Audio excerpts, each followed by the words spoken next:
everybody. Welcome to Green New Theater 2020 Part 6. Y'all, we gotta stop this. This will be our last call of our Green New Theater series, but we have a wrap up with the Producer Hub on February 5th at 6:30 EST as part of the Producing Ethically in 2020 Now One series. We'll drop a link to that into the chat, and Tara will be on that. Before we get started, we just wanted to acknowledge the, coup, and that this week has been, in a word, stressful. So thank you for joining us tonight. This session is being co-facilitated by Groundwater Arts in partnership with HowlRound. We're hosting this call on Zoom, and there are a couple of people here with us. We're also live streaming on HowlRound and on Facebook Live, so hello to all of you who are joining us. If you joined on the first Green New Theater calls throughout the summer and fall, welcome back. And thanks for joining us again. You'll notice that a lot of the language may sound familiar, especially in the beginning. And thank you for your patience as we create radical access points for new people to join us. So let's get into it. This session will last approximately 90 minutes, and we recognize digital fatigue is real. So you can feel free to leave and come back, stand up, turn your camera off, turn it on, do whatever you need to in order to take care of yourself at any point. And as a heads up, so we will be in the Zoom call and we have ASL and captioning support. We hope that folks will participate in our discussion later, because so much of what we hope to do with the Green New Theater is based on relationship building and decentralized processes. So we encourage you to participate to whatever extent you can. We're going to take a moment now to introduce ourselves as facilitators. And while we do that, please go ahead and introduce yourself in the chat box using your name, pronouns, and any land acknowledgement you'd like to give. For those of you who are watching on HowlRound, send us an email to introduce yourself. And for those of you on Facebook, please comment. Visibilizing our access needs is a method of accountability, and I want to take a moment to highlight, amplify, and shout out Unsettling Dramaturgy, which is a colloquium of Mad, Crip, disabled, and Indigenous dramaturgs from across Turtle Island for modeling what you all will witness us do momentarily. The link to the Unsettling Facebook page should be in the chat any moment now, and in the comments as soon as Tara puts them there. So I'll go first. Hello, my name is Anna Lathrop. My pronouns are she, her, hers. I live on the unceded lands of the Lenape Nation, more specifically the Canarsie and Nyack peoples, in what is colonially known as Bay Ridge, Brooklyn, between Upper New York Bay and Nyack Bay. As a visual description, I'm a white woman with blonde hair, wearing an orange and gray dress. I'm sitting in front of a gradiated black background going from blue to white, with text on the right-hand side that says Groundwater Arts, and text on the lower left-hand side that has our contact information. I might have to stretch because of a neck injury, but otherwise my access needs are being met. I am a futures and social services designer and co-founder of Groundwater Arts. I will now pass it on to Tara. Yeah, Mado, he's Jay, Tara, Cho, Chief Kados. My name is Tara Moses. My pronouns are she, her, hers. I'm a citizen of the Seminole Nation of Oklahoma. I'm calling in from the Muskogee Creek Reservation and the site of the 1921 burning of Black Wall Street. These lands are colonially known as Tulsa, Oklahoma, and I am 1 mile away from the Arkansas River. My access needs are that I may need extra time to respond, as my attention is split in multiple areas, as I am monitoring the Facebook and the email and all the things. Great. Other than that, my access needs are met. My visual description is that I have brown skin, very long, very dark, blue-black hair that's pulled into a ponytail, and I am wearing gold hoop earrings and a black see-through shirt. It is see-through, I promise. You may not be able to tell, but it is. And I'm sitting in front of the exact same background that Anna just described. The contact information is Groundwater Arts on Facebook and also on Instagram, groundwaterarts@gmail.com, and hashtag Green New Theater. I updated my institutional affiliations, and I can't announce that yet. So what I can announce is that I'm the producing artistic director of Teletulsa, co-founder of Groundwater Arts, a director and a playwright, and I will pass it to Annalisa. Well done, Tara. Well done. Hi, everybody. My name is Annalisa Diaz. I use she, her pronouns, and I'm calling from the traditional lands of Piscataway Nation, colonially known as Baltimore, Maryland, by the waters of the Chesapeake Bay. These lands have also been cared for by the Susquehannock, Lenape, Lumbee, and many indigenous nations who are still here today. As a visual description, I'm a brown-skinned woman with long black hair. I'm wearing bright pink lipstick, and I'm sitting in front of the same background that Anna and Tara already mentioned. At this moment, my access needs are met. I'm the Director of Artistic Partnerships and Innovation at Baltimore Center Stage, co-founder of Groundwater Arts, and also an independent theater maker. And I will pass it over to Ronnie. Hello, everyone. Thanks so much. My name is Ronnie Pinoy. My pronouns are she, hers. I am Laguna Pueblo and Cherokee and live on the traditional lands of the Piscataway, Pamunkey, and Anacostan people. Also known, and this area is also known as Washington, D.C., which is near the Potomac and Anacostia rivers. I'm a light-skinned woman with long brown hair, wearing a light blue shirt with gold dangling earrings. I'm sitting in front of the same background. We're all matching tonight. And at this moment, my access needs are met.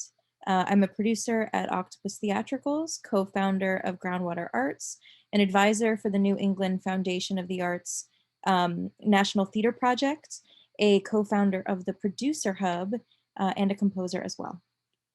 Finally, for everyone who is not with us on the Zoom account, but tuning in on HowlRound or on Facebook Live, you can participate by commenting on Groundwater Arts Facebook in the live event, or you can email us at groundwaterarts@gmail.com. That is all one word, and our email is also on our virtual backgrounds as well. Tara's going to be monitoring those channels tonight, dropping all links we discuss here in the Facebook comment section, and vocalizing what y'all are sharing either on Facebook or through email. So if you're unable to get on Facebook and want the link shared, please email us and we'll send them to you. So Zoom, the platform that we are using today and many days, is headquartered in what is now called San Jose, California, on the traditional lands of the Ohlone and Tamian peoples. We acknowledge the lands that Zoom resides on because the work that we create together on a digital platform does not exist in an ether or an imaginary void, but it's made possible because of the physical land and the indigenous people who steward it. And I'll pass it to Annalisa to talk about Groundwater Arts and who we are. Thank you. Groundwater Arts shapes, stewards, and seeds a just future through creative practice, consultation, and community building. For us, climate justice is defined as racial justice, economic justice, and a decolonized future. That is all one word, and our email is also on our virtual background. Oh, hold on, excuse me.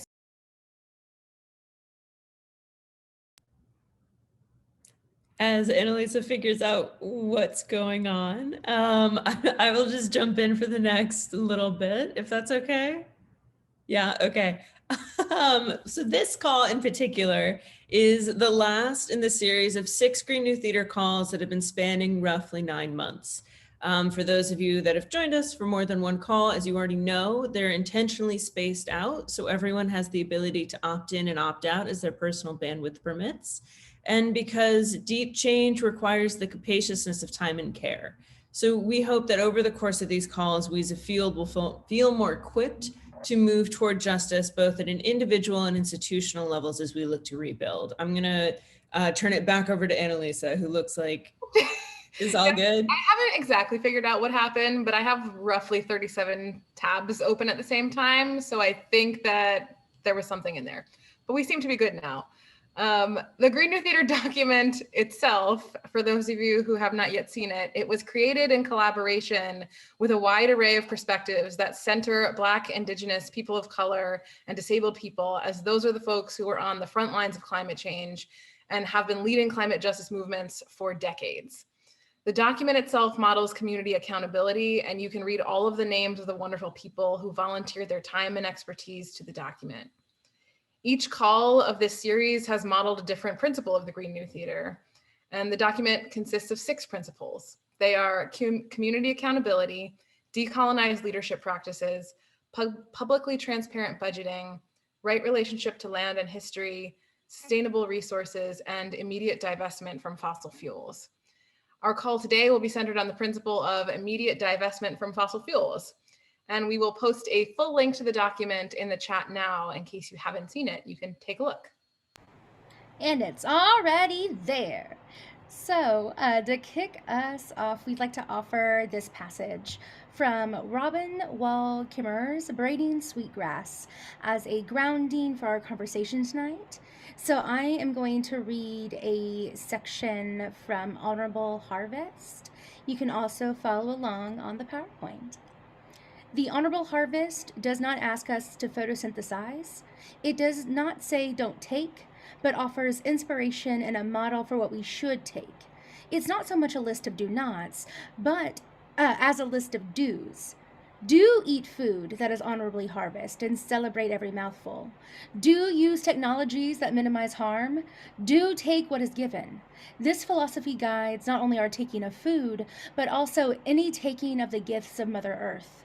Air, water, and the literal body of the earth, the rocks and soil and fossil fuels. Taking coal buried deep in the earth, for which we must inflict irreparable damage, violates every precept of the code. By no stretch of the imagination is coal given to us.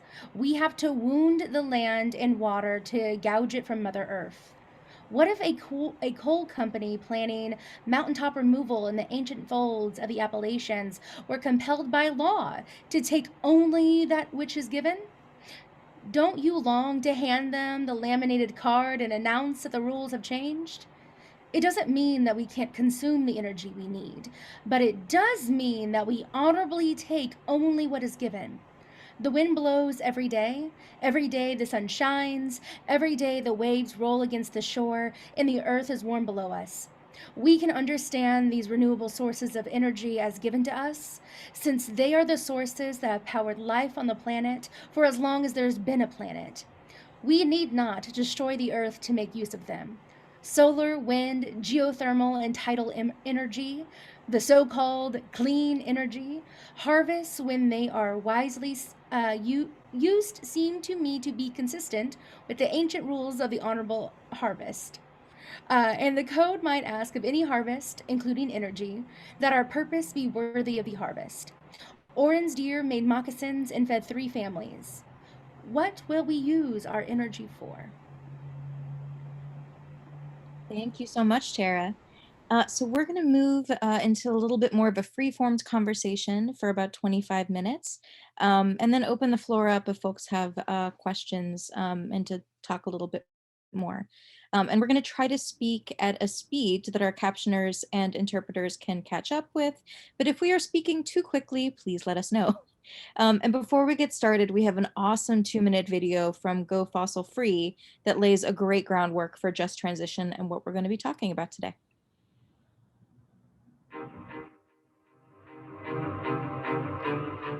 Here's how we avert a worsening climate crisis and build a renewable and fair society together and fast. It's not about changing light bulbs or expecting your elected officials to lead. It's about you taking action right now, where you have the most power, your very own community. We, the people, have to take down the fossil fuel industry if we want to replace it with renewable energy for all. The fossil fuel industry has spent decades creating and denying a climate crisis that is already affecting millions of us around the world. So how do we take down the most powerful industry in the history of the world? It's quite simple, actually, by building enough local people power. Fossil fuel companies only have the power that we are willing to give them. They are supported by our public institutions, giving them social acceptability through sponsorships and partnerships. Our very own investments, allowing them to expand into new fossil fuel projects that are completely unnecessary. Our politicians, allowing them to operate and pollute within our very own communities. But look what happens if enough people are pushing against those very pillars of support.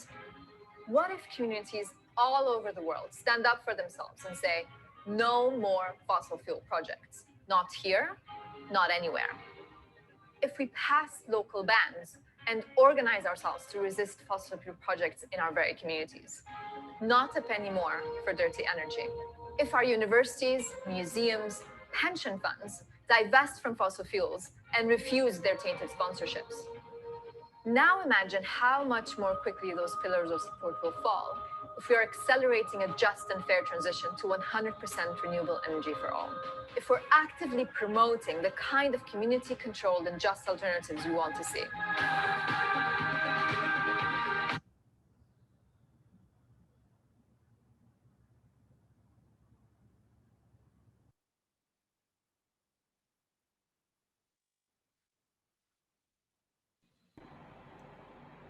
Awesome. So thank you for sharing the video. I dropped the link to the full video and Go Fossil Free's amazing website in the chat and on the Facebook. So feel free to check it out there and watch the whole thing. It goes into case studies. It's very dope. Anyway, and so what is really awesome about that video is it gives an example of like a just transition and what that can look like. And Annalisa, I'm gonna throw it over to you as our like resident queen just transition. Just kidding, we all love it. Anyway. Oh, you mean like what even is a just transition? Yeah, in a nutshell. You're very good at nutshells. Okay, I'm gonna try and nutshell. It's but like disclaimer, nutshelling a just transition is a little hard because it's a framework that's been developed for over 30 years by many people. So there's a lot of nuance that I'm going to ignore for right now. But Tara, do you have a link to the Movement Generation Just Transition zine, or can someone throw that in the chat? Yes, that's what I was doing right now. Awesome, and that's so great. So if you want the one of the best examples that I've seen or the best explanations that I've seen, check out that link. But the nutshell version is that, so we need to move from an extractive economy to a regenerative economy, full stop. Like that's a given. So currently the whole global system is set up as an extractive economy, which basically means that industries are taking resources like coal and fossil fuels and people and turning people into capital as well. But right now I'm focusing on fossil fuels. So we are extracting resources from the earth and turning those into wealth. And we need to not do that and change our entire global economy into a regenerative economy. So if that's the sort of like, we must do that, the question is, how do we go from one to the other? How do we transition from extractive to regenerative? And then inside of that transition, there's a lot of choices we could make as a global community. And the just piece of it is, how do we make those decisions in a way that is driving justice and not reinscribing all of the injustices that currently exist? So there's a real opportunity inside of this transition from extractive to regenerative, actually to bring our global systems into alignment. And like, spoiler alert, most of the ways to do that are like getting behind Indigenous people and centering Indigenous sovereignty and Black liberation, because and centering the people who have been on the front lines of climate change for 500 years, which again are Black and Indigenous folks. So that's sort of the nutshell version of it, but there's a lot more to dig into in that Movement Generation Just Transition zine. Did I do it? Yes. I think you did. Well, and I guess I'm curious, and maybe either one of you can do it or I can do it, we'll see. But the notion of going fossil free in the arts, I think that there's a number of folks, and probably if you're listening to us talk, then you're probably a little further ahead of the curve in terms of maybe feeling like we should be divesting from fossil fuels. So, there's a case to be made that, of why we need to move from an extractive to regenerative economy, and that we need to go fossil free. But then there's the whole, the whole issue of how. And I think that, what Annalisa shared and what the video we just watched shared was like a little bit of how to do that. But in the arts specifically, I mean, something that I'll just say that I noticed is this sense of, I'll just say the thing, like a kind of infantilizing of like, well, we're just here in the arts. What can we do? And we can do a lot, and we can do a lot more than writing climate justice plays, which, while like not to diminish that has a place, there's so much we can do in terms of our advocacy and in terms of modeling not just what happens on the stage, but everywhere else. Turtle Island / the United States is really behind where a lot of other countries are and their arts institutions are in terms of divesting from fossil fuels. Major museums are starting this. And I mean, maybe, feel free, team, to jump in, but this might be a nice time to chat social license to operate. Why, yes, indeed. The social license to operate. One of my favorite things to talk about. But before I do, because I already talked a lot, does anybody else want to take a shot at this? Since I have the slide up, let's just explain what social license to operate is. Yeah. So what's written on the slide is the idea that a business or industry that is causing harm to everyone, including employees, and everything, including the planet, are allowed to operate because society has given them an implicit pass. This happens when industries position themselves as contributing to social good through reputation laundering, like investing in arts institutions and other charities. This gives them an outward appearance of doing good, when in fact they are directly responsible for harm. So, yeah, and what I'll add to that is just to go back to the 2-minute video that we just shared. There was a visual in it that was the sort of fossil fuel companies as the like sitting on top of several pillars, and some of the pillars were universities, museums, pension funds, banks. And so the sort of like museums and arts institutions pillar is one of the pillars that is upholding the fossil fuel industry. And so the sort of like question before us is, can we knock that pillar down, or can we start to chip away at it such that that would contribute to dismantling the ability of the entire fossil fuel industry to operate?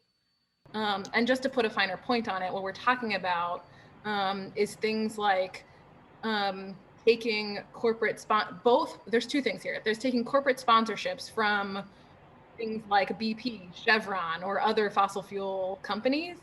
So sponsoring companies, when we take sponsorships from them and put them all over our institutions, the public good that arts institutions provide is then associated with BP or associated with Chevron. And it's like, oh, maybe those companies aren't that bad because they're funding, the Tate Museum in London, or they're funding whomever they're funding. So sponsorships is one thing to divest from. And then for the arts institutions that are big enough to have endowments, like, real question, where are those funds invested? And a lot of the times they are invested in the fossil fuel industry. So many times endowments are literally making money from fossil fuels. Like, we are also invested in the profits. So if we start to be really critical about pulling money into more socially responsible funds, then that too can crack away at that pillar that's upholding the entire industry. Yeah, and also folks might be thinking, okay, cool. I understand from like an organizational perspective, like what we can do, like community pooled capital, divesting naturally, like from with our endowments, as well as just like not asking money from these corporations and like actual fossil fuel companies. That's a big thing where I'm from here in Oklahoma, specifically here in Tulsa, the quote unquote oil capital of the world. You can't throw, like, I I can't even think of, besides my own organization, that doesn't accept any sort of fossil fuel money. And so with that, there is a lot of this like scarcity mindset. And so step one, obviously, is that's not true. The scarcity mindset was put into place so mainly to keep BIPOC people from, getting the money and stuff. Anyway, but there's other strategies. But what can you do on the individual level is a huge question, especially for individual artists. And a really quick anecdote that I'll share. For the job, I accidentally almost announced that I wasn't supposed to at the beginning. When I was interviewing for that senior leadership position at a 30-plus-year-old organization, I said in my final interview that if you want me, which spoiler, they did, then we are going to seriously evaluate where we get our money from. If we are getting money from the Doris Duke Foundation, as an example, who made their money from oil and gas, as well as genocide and displacement of the indigenous people of Hawaii, then we are not gonna get it from them anymore. We're not gonna do it. Just straight up told the board that in my last interview. Now here's the thing: could they have said, "No, we're not gonna do this. We're not gonna hire this person"? Absolutely. And if they did that, then I don't want to work there anyway. So really leading forward with your values in these interview processes, especially when these big institutions want you as an individual artist. And spoiler, y'all, I got hired. And spoiler, meeting with the finance committee next week, and we gonna have a fun time in that conversation. And so, like, there is a lot of individual power that we do hold, especially when these predominantly white institutions see us for who we are, especially for my organization is not a predominantly white institution, but just as an example. Anyway, see us for who we are with all these quote unquote like qualifiers, what we bring to the table, how we help diversify their organization. We have a lot of power there. So just a quick anecdote, like tell them what's what in the interview, and if they hire you, then they got to do it. That's the rules. I want to go back. Yeah, I want to go back to something you mentioned at the very beginning, Tara, where you talked about community pooled capital, because I think that, it's a scary time for theaters right now. We can acknowledge that. That's true, especially, institutions. People been unemployed for over a year now for some. And, there's a big question of like, well, if I don't take money from them, where do I get the money to do the things?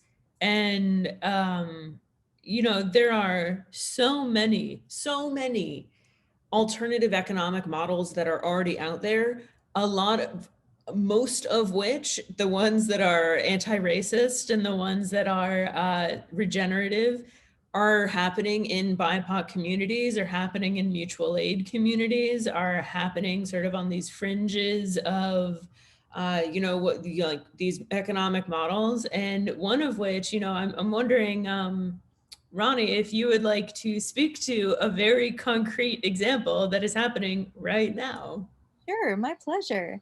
So in addition to wearing my hat as a co-founder of Groundwater Arts, I'm also one of the founding members of the Industry Standard Group. And I'm happy to drop a little link in the chat for that. That particular page has a lot of breakdown about the group.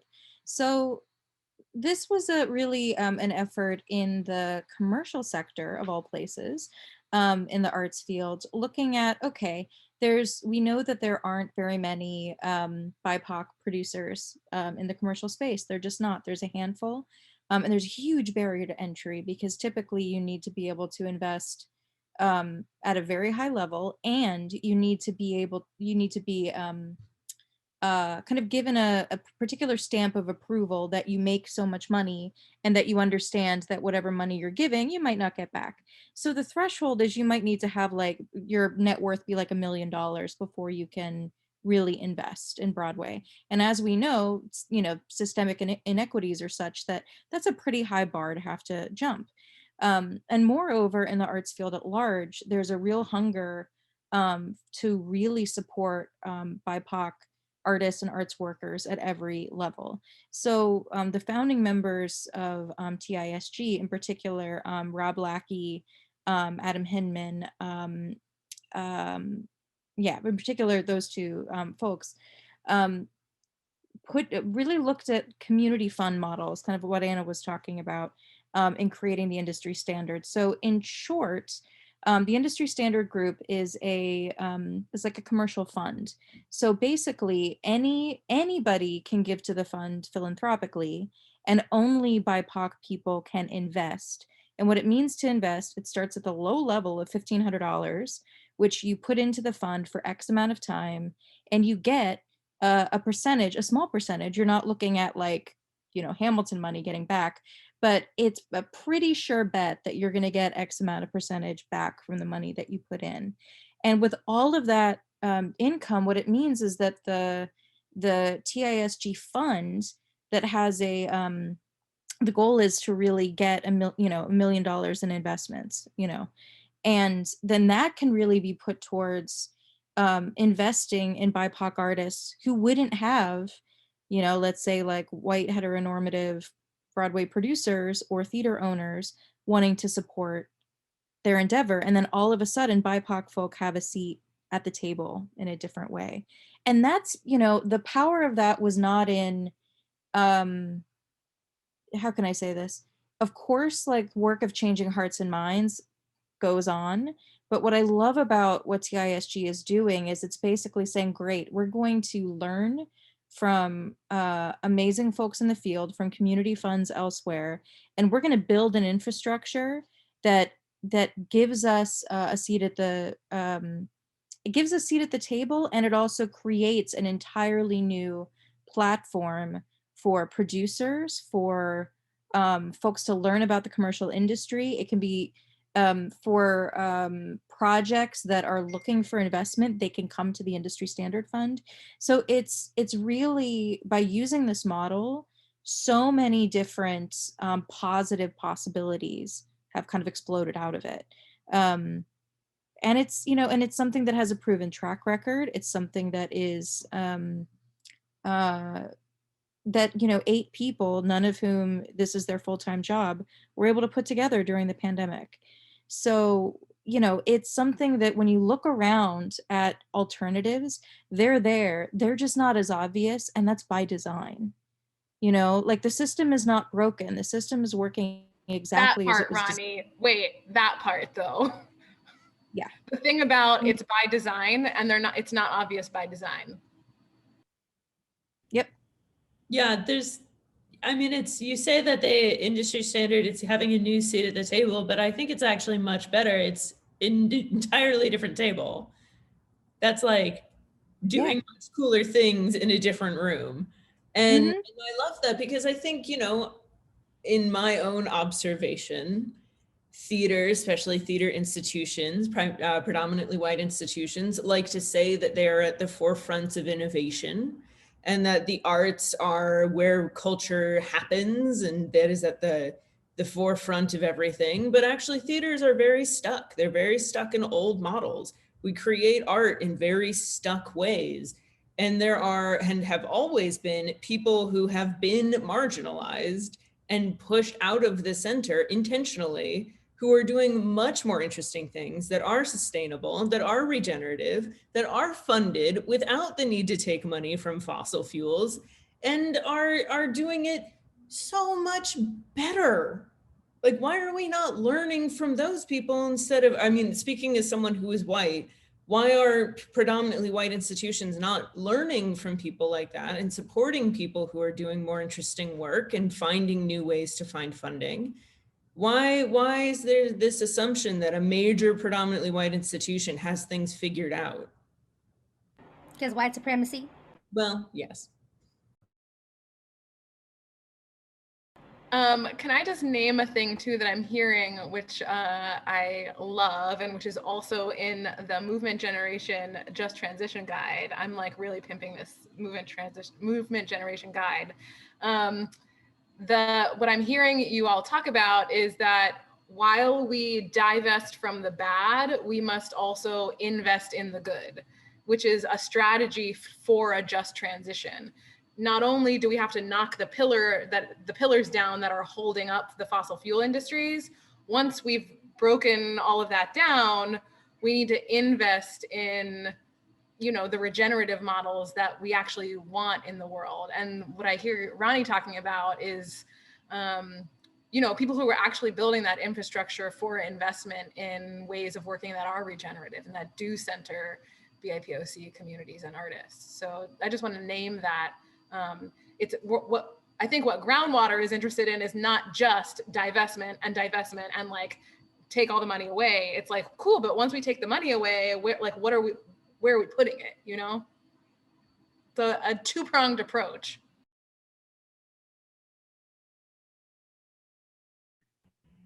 I can stop sharing this slide. I just wanted to share. We have a slide for this, everyone, of course. I feel very, very excited about this. I mean, and you know, I'll also just say, going back to something Tara said about her putting her values forward in the rooms and places of power that she's privy to. I mean, I was reminded by someone, like at the Under the Radar conference symposium, that someone had written, well, the tricky thing about all of this is that there are so many folks for whom the only job they can get in town is working, you know, for the fossil fuel company, and like how can we expect them to, et cetera, et cetera. And I mean, that's the thing. That's one of the reasons why it's important for Tara to do what she did, for me to do, you know, the same thing. But those of us who have choice, who have the agency that we do, because you can't make someone choose between working for a fossil fuel company and feeding their children. You can't. So those of us who are in a position, what privilege we have to use it, and it's powerful. I would also say to that too, that the choice of the false choice of work at a job that is harmful to you and your family and don't feed your children is a false choice, right? And like part of the just transition again is, if we dismantle the fossil fuel industry, yeah, there are a bunch of people, like people work in those industries and families are sustained by those industries. So then the question is, where do they go? What jobs can we create that are regenerative? What are the arts institutions, like, can we be a part of that? I have questions about, for example, in the DC Baltimore sort of theater ecology, we often are like at a gap for our backstage tech crew and scenic crew and these kinds of skilled workers that I'm a little bit like, hello, if we are shutting down fossil fuel industries, guess where there's a bunch of skilled workers? And not that all of them are going to want to come and work backstage, but you take my meaning that, like, thinking about it in a different way, like what are the different ways that the arts institutions could contribute to a just transition? And it's there are many different ways that we could. And so with that, it's really related. MD dropped a question on Facebook, and it was asking if we could explain more about the scarcity mindset. And you know what Ronnie and Annalisa just brought up is exactly that. So the scarcity mindset is a belief that was taught that there will never be enough. And so that results in fear, stress, anxiety, resource hoarding. In the case of where I am in Oklahoma, that results in, well, we don't really like fossil fuels, but these are the folks who are supporting us, so where else are we going to get it? On the other hand, in what the just transition is about, and also like what reality is about, is the mindset of abundance. And what that means is that there is more than enough for everyone, and that comes out of a very deep like sense of personal worth, insecurity, community accountability, and it's grounded deep within our communities, within the people, as well as with the land itself. And the last thing that I'll say about this, about like where does this come from? You know, I joke all the time, the roots of all evil comes from Europe. I promise it's a joke. I promise it's a joke. No need to. I do not mean to offend an entire continent. But with that, what I do mean is that scarcity mindset was brought to the Americas from European colonizers. Because previously, or as I like to say, going back to our indigenous roots, capital I indigenous, not just indigenous roots of these lands, but Indigenous people, your roots from across the world, is the scarcity mindset never existed. It was always a mindset of abundance, that your community and that the earth itself will take care of you if you take care of it. And what I love about changing our mindset to an abundance mindset is that is when we can start to think about things like the industry standard.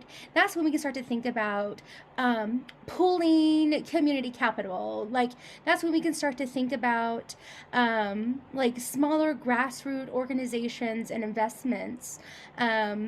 Is that we can really open up our mindset outside of what we've been taught there only is, and only for a certain amount of people, and really truly see the entire forest of abundance that's waiting for a reciprocal relationship. A relationship that is also based on actual relations, which I can get into that another time.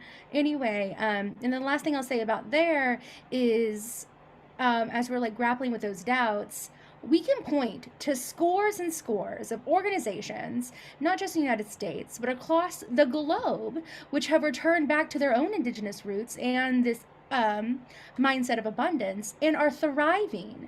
There are theaters here in the United States who have chosen to resist these like scarcity mindsets, as well as these like white supremacist standards of who gets what, when, and why. And they're thriving. They're doing just fine, y'all. So I promise we are not inventing any wheels. There, lots of them exist. So I hope that answers your question there. And I just dropped into the chat, and Tara, I dropped it on Facebook already. I love it. In response to MD, this question about scarcity and abundance. There's a podcast, which is also an article in Emergence magazine that is by Robin Wall Kimmerer, who also wrote Breeding Sweetgrass, which Tara just read an excerpt from earlier. It's a podcast on the serviceberry and economies of abundance. And I won't go into it because Tara basically covered everything, most of the main points that Robin Wall Kimmerer makes in this podcast. But it just, MD, if you're interested in it, it's just really lovely and hopeful and wonderful. So please take a look. And also a highlight from Facebook, Claudia Alec has been dropping all kinds of wisdom. So just to vocalize that, number one, when you're inside anti-racist economic ecologies, you don't have to support racist choices because of financial precarity. What? Yes, true. Our strength is investing in these new models. Claudia adds, the economic structures of the American theater are designed to keep most inside them in deficit. Exactly. How you want to control people, make them poor. We don't do that. All right. Claudia continues on. Supremacy culture works on a mythology that it is the only option. If we must invest in we must invest in healthy alternatives. And supremacy culture keeps folks in the conditions of a word I can't pronounce to create false competition. Claudia is very, very smart. Check out Calling Up Justice. Wonderful YouTube channel too. Austerity is the word. Thank you. Thank you. Yeah, so just highlighting that up from the Facebook chat.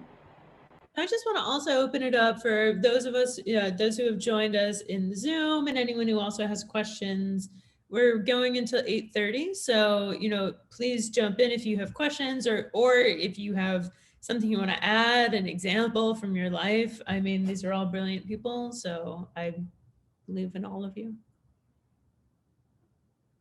One thing that, while we were sort of waiting for people to have questions to share, one thing I wanted to mention was Tara just sort of shared a story earlier about her own personal individual advocacy with relationship to a specific, like a job offer. And I'm like, how do I share this story? I have a similar story that had the opposite outcome, which is that I had and I think I want to name that it's important to share to share our struggles, and so that we don't feel like we're doing it alone. But as a playwright, I had a play at a theater, and it was a play about war and like legacies of colonial violence, shocking, on brand. But it dealt with the sort of the Guantanamo Bay prison complex. And the theater that was producing the play was accepting funding from war profiteers, like literal people who were weapons manufacturers. And so I tried to have a conversation with the sort of head producers at the theater, and it did not go well. In fact, I was sort of told I would be blacklisted for even bringing up the conversation, and was advised by folks there not to talk to anybody about it, and like I would be sort of thought of as hard to work with and all of this kind of stuff. But I share that to say, like, I did it because as a playwright, I was like, I have the opportunity here to just have a dialogue with the theater.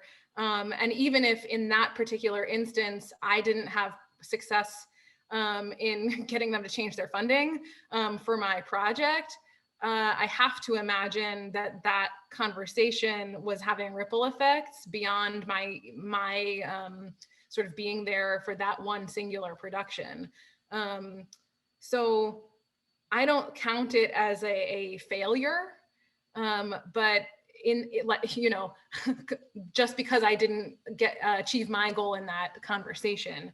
And one of the things that sort of goes along with individual advocacy, part of the strategy around divestment is visibilizing the wins, because when we do have wins, that actually visibilizing that puts pressure on peer institutions to get on board.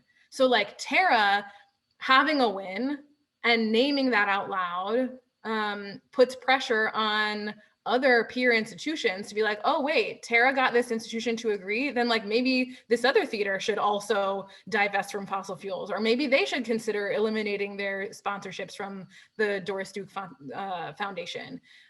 So celebrating the wins that we do have when we have them, even if they're infrequent, the more we can celebrate them, the more frequent they'll become.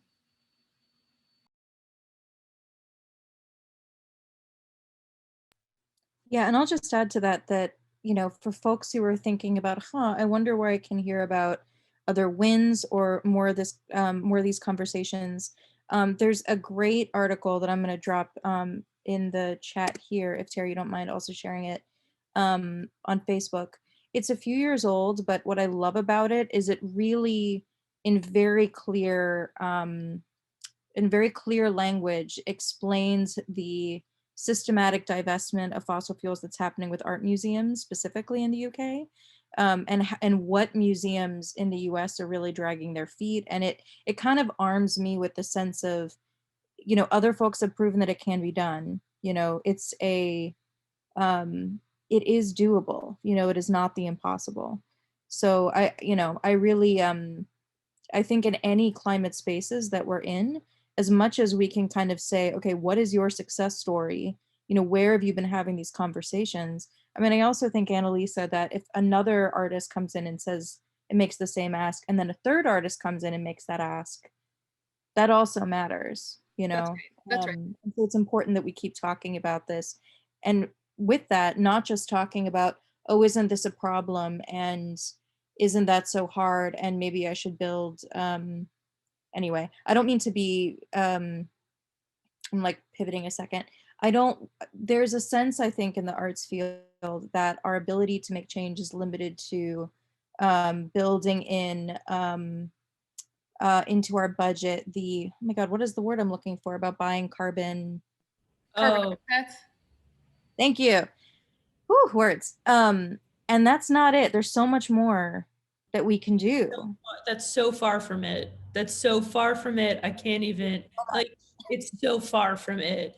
And I think that we're seeing a moment right now of divesting from lots of things, right? Like divesting from violence in like hierarchical relationships in the workplace, attempting to divest from racism, attempting to divest, like we're seeing a movement, and there's sort of an acknowledgement of that What I'm trying to say is there is no money that is not political, and where you choose to get your money from is a reflection of your values. So when you take money from war profiteers, when you take money from, let's say, the Sackler family, when you take money from Exxon and Chevron, you're participating in those systems in a very tangible way. And you can say, and you can put in your program, you can take money from Chevron and put a play up about climate change. But what has materially occurred here is that you are allowing Chevron to continue to exist while putting up a play that says, no, no, no, that's bad. There's a hypocrisy there that I think is untenable in our institutions and in our own art, our own creative practices, that we just, like, we can't, y'all, we got to stop it.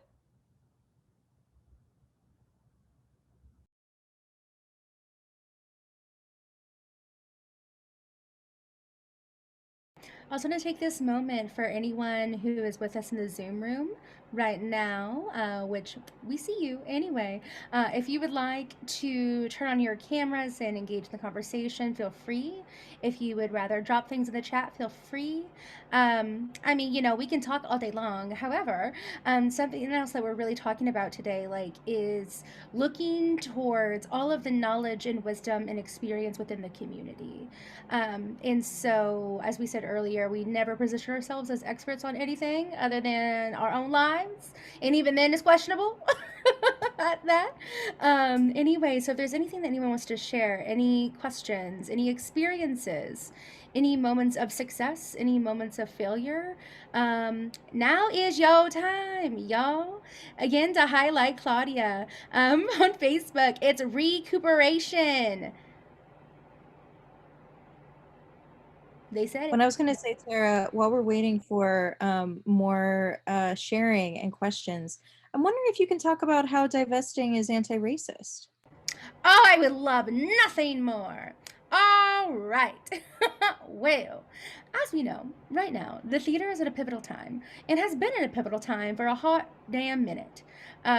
So precursor, it's been a pivotal time for decades, but especially in the last, I don't know, year, with movements such as the We See You movement, with all these theaters finally deciding they should be anti-racist for once in their lives, you know, actually being able to have these conversations, kinda.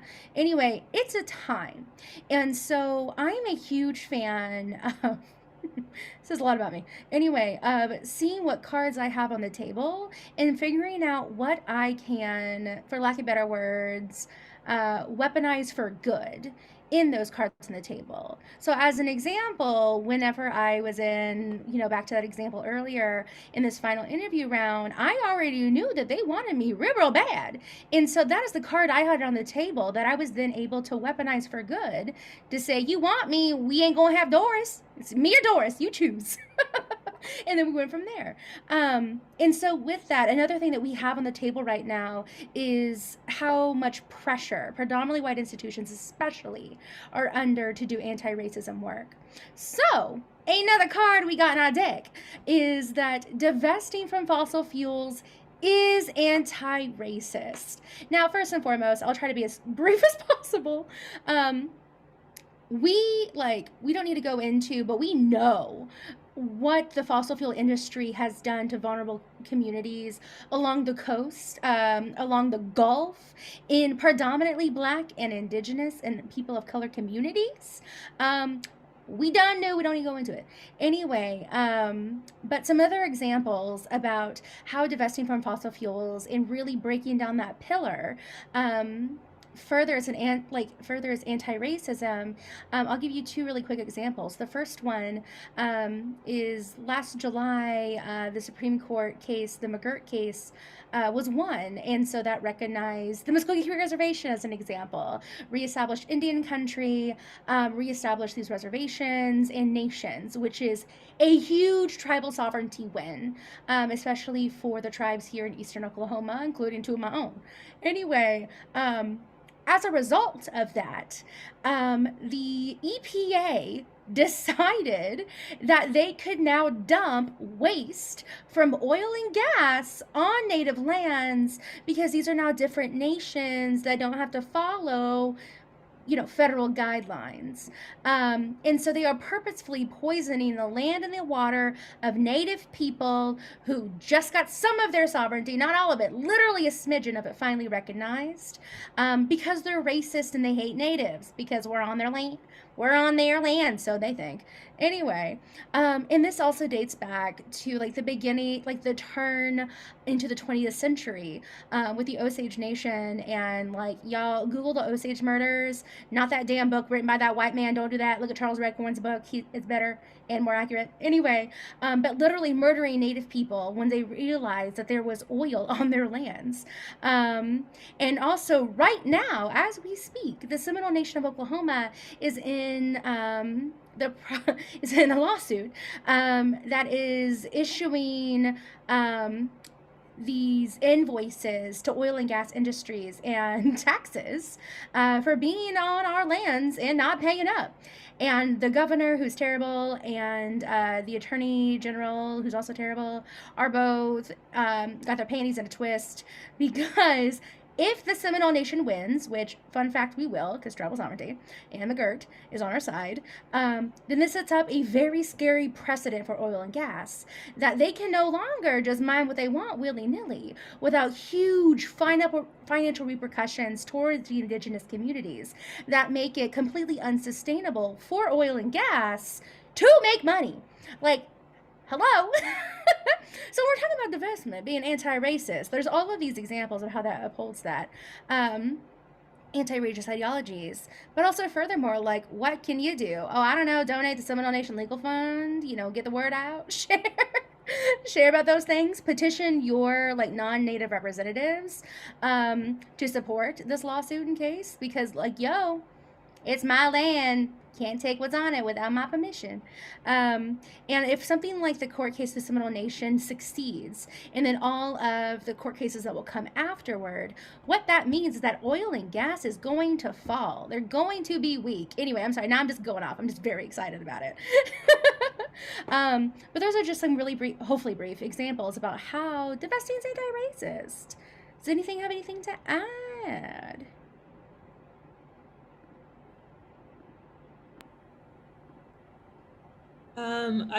So I'm wondering, Annalisa, if you want to quickly define sacrifice zones, and then Claire has dropped a question in the chat that we can talk about. Yeah, when you were talking, Tara, about the sort of communities along the coasts who have been abandoned, and how they are predominantly Black and Indigenous and other communities of color, there's a term out in the world that you can Google, which is sacrifice zones. And it's used in many different contexts. But the sort of general idea is that there are geographic zones that are thought of as sacrificial, because, in order to make profit, the climate is changing. And so sea levels are rising. And so geographies predominantly along the coast are sort of sacrificed to the rising seas. We also see sacrifice zones in what are predominantly Black and brown communities, where there are industrial treatment plants in cities all across the country and across the world. I know there are places, I think it's in, I want to say New Orleans, that there's a whole neighborhood that's basically called Cancer Alley. And I think that there's also, or maybe that might be Houston. But no, it's in Louisiana. You're right. Yeah, and in Baltimore, there's a giant trash incinerator.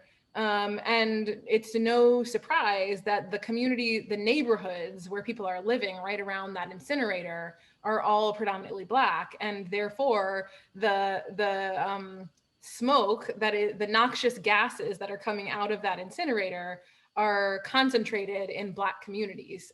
So that is having negative health impacts, and driving up inequities in health disparities as well. Mm-hmm. Claire had asked, I'd love to hear more examples of other economic models. The company I'm a part of uses the free theater movement to build funds from community donations of any amount rather than charge for tickets. And Ronnie has dropped, a link of 10 models of community investment funds. I just also want to add that there are there's lots, right? And it all depends on what you want to do in order and how your community operates and how enmeshed you are within that community. But just some examples off the top of my head, and this is actually part of my research, which might become part of Groundwater's research. There's things like bartering, there's things like credit clearing, there's things like time banking. All of these sort of are economic models that don't require money, like fiat state-backed cash. There's also lots of different options that, you know, sort of don't necessarily require things like co-ops, right? Things like community learning exchange, which was developed in Germany. Things like community development financial institutions. You know, there's a lot of different sort of options. I'm actually going to drop a link in the chat. This is a piece that's still in progress, but it's a series of cards. You know, I'm in grad school for design, so therefore I have to make cards. Otherwise, I'm not a real designer. And it's a series of cards that outline a whole bunch of different kind of economic models. So I'm just going to go ahead and drop that link in the chat. And Tara, if you want to drop that on Facebook as well, that's totally fine. But they're just sort of different examples of what all kinds of economic models are out there. And then Shireen also asked a question. I'm wondering about what happens to the Doris Duke Foundation money. What could a just transition look like for them, or a restorative or transformative justice process? What could they do to address their harm better with the funds they have? I'm going to turn it to Annalise and Tara right after I say there's nothing keeping them from reparations and just giving the money back. And now I'll turn it over. I mean, that's what I was going to say. Give you money back. I mean, the Doris Duke Foundation especially has caused so much harm, like harm that cannot be undone, to the indigenous people of Hawaii. Give the money back. Annalisa. Yes, I mean, you know, I echo that. And a resource for thinking about how to actually do that and convince funders to do things like that is Decolonizing Wealth by Edgar Villanueva. And like one of the sort of strategies is actually to move funders to, that have histories of accumulating their wealth from extractive industries, which is, you know, most foundations, but is to actually just have them spend down their corpus. And so there's like a federal law, I think it's through the IRS or whatever it is that's governing funders, I assume it's the IRS, that says that foundations must spend, I think they're mandated to spend 4 to 5% of their corpus every year. So that is like what sets their budget. But there's nothing that says they can't spend more than that. So the sort of restorative, transformative way to think about what to do with wealth that has been accumulated because of genocide is to just spend it down and give it back. And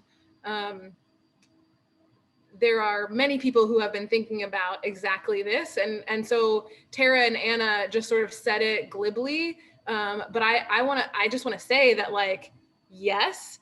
And it is easier than you might think. Or I guess it's not easier than you might think, but like, there are people in the foundation world who are having these conversations, and the more that we can do to push those conversations to the forefront, in whatever relationships that we have with funders, whatever position we have throughout the field, the better, because that's another way to knock at those pillars that are holding up the fossil fuel industry. Yeah, I think there's a false belief that companies and foundations need to live forever, but they don't. And there's no reason why these foundations shouldn't just literally give all the money back and then close forever. It's fine. I think I'm also a huge proponent of wealth redistribution within your own institution. If you have the ability, and I fully recognize that not all of us do, but if you have the ability to change the salaries within your organization so that artistic directors aren't making 500, 600, 700% more than the lowest paid person in their organization, do it. It just occurred to me, this is a little bit of a different subject, but I wanted to bring it up in case it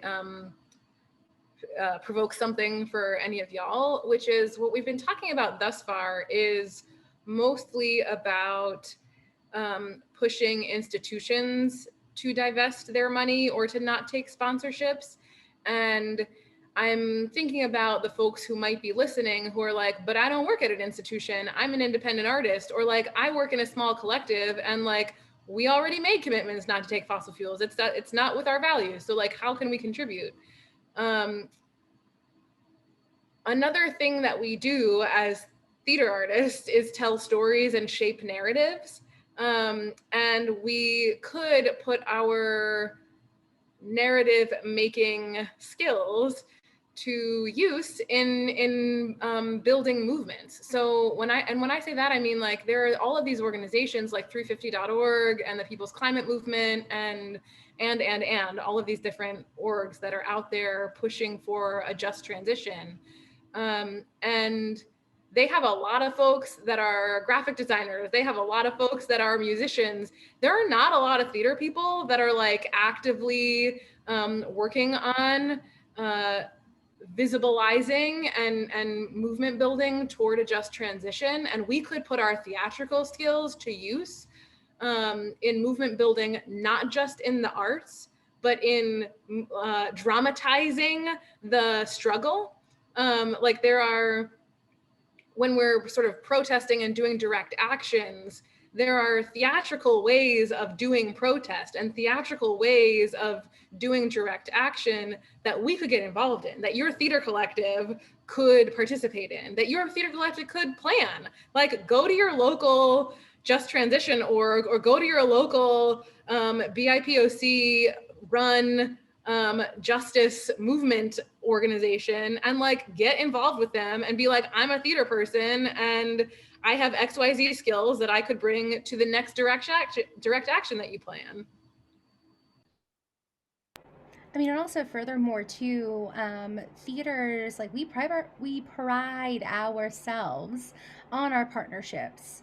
There exist worlds where whenever we have like talkbacks after productions, whenever we have our marketing list that we send out emails to about our upcoming productions or whatever, that we can also share resources, events happening in the community, inviting folks to come in to speak to people during our talkbacks, during our pre-shows, to our staffs, I mean, but to our audiences especially. I mean, they are a captive audience. They're there. But I mean, to also think really largely about our like partnerships and our programming and what we do with our partners. I mean, something as simple as just folks coming in to give a 20-minute presentation can ignite a couple folks in the audience who are then going to go to their networks and share all of that information, who will then go to their networks and share all that information. And so, I mean, is this a just transition, like small as all? Is that from there? We say it all the time. I never remember where it comes from. That's Adrienne Murray Brown. That's emergent strategy. It is. You're not wrong though. Yeah, it's all wrapped up. Yeah. So I mean, every small action does something good. So there is no small. There is no small. You know what they say? There are no small roles, only small actors, or whatever you want to say. Anyway, every little piece really does contribute to the movement. And by every little piece, we don't mean every little water bottle. We mean, although yes, don't use plastic. But just to reiterate that so much of this is that systems change. We have a lot of agency, a lot more agency than we think. And it's not all tied to, well, I have a crappy representative who's never going to change. So then what do I do? I mean, there's so many ways to push this forward and so many efforts, many of them BIPOC just transition efforts that, you know, I feel like Annalisa outlined a really great way to show up and say, I have these skills, what can I do? Also, one last thing I'll offer that I just thought about. is like, let's look to Georgia right now and all of the voter suppression that was happening in the state of Georgia, and frankly, happening in all of these red states. I mean, get me started, Oklahoma. Anyway, that is a wonderful movement and model to look to for guidance for how your theater can do the same around organizing against fossil fuels, around moving towards a just transition, around moving towards a green new theater. Is also like broadening our horizons to not just look within like a theater, the theater world or the arts world, but all of these movements who have done what folks thought were the impossible. They made it happen, y'all. I mean, tickety tock, look at our Senate. Things changing. Anyway, and so bringing that up, that there are leaders like Stacey Abrams and all the folks who are on the ground in Georgia, who like also love the arts, who be really great people to talk to learn from, and so many resources, especially since we're just coming off of an election that we can look towards. Yeah. So I think that's a wrap up for tonight. Thank you to all of you for taking the time and making space to be with us and with each other today. A huge thank you to our friends at HowlRound for their support during this chapter and all of Green New Theater 2020. A huge thanks to our ASL interpreters and our captioners for today. It takes an entire village to make this series happen, and we're very, very grateful. We also just wanted to mention, we'd love feedback from any of y'all. Our goal with these calls is to create a low stress, generative space for relationship building and connection across the field about what a green new theater could look like. So if you have a moment to email us at groundwaterarts@gmail.com with any feedback on the format of the session, what worked for you, what didn't, what you think we could do better, or what you'd love to sort of experience in the future, let us know. And then the last thing I'll say is please join us February 5th at 6:30 Eastern New York time for our Green New Theater wrap-up session with the Producer Hub. Really looking forward to it. This whole call series has been a labor of love, and so we're excited to celebrate it. And just thank you to all of you. If you'd like to stay in touch, you can email us at groundwaterarts@gmail.com or follow us on Instagram or Facebook. And so now Tara with the music. More like Tara's gonna stall for a second because I closed that tab because I forgot we were gonna go there again. So here's my stalling, isn't it great? And we're waving and saying thank you. Thanks, everybody. Until next time.